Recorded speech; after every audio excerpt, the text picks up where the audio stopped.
This is Savanah Hernandez standing in front of the Al Hassan Islamic Center in St. Paul, Minnesota.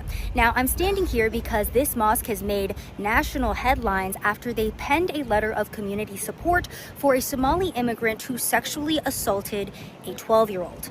Now, back in 2024, this perpetrator was charged after abducting a 12-year-old from her backyard, forcing her into his vehicle, and then sexually assaulting her. He has since been convicted of first-degree criminal sexual assault.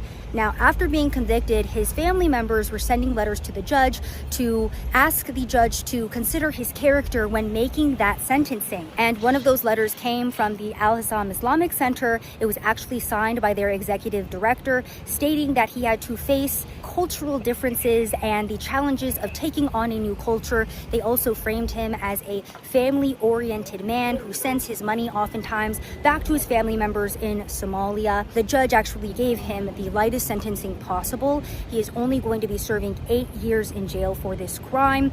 He was sentenced to 12 years, but those last 4 years are going to be spent out of jail and on probation. By the way, going back to that point about the challenges of a different culture, this perpetrator has been in the United States of America since 2006. So he's been in the United States for 19 years. He was born in Somalia, but he has been here for almost 2 decades at this point. However, the culture coming into play when it comes to, as the Islamic Center put it, this situation, the situation, of course, being him sexually assaulting and abducting a 12-year-old girl. So just wanted to give you guys an idea of some of these stories, some of the cultural impact happening here in Minnesota as it relates to the Somali community.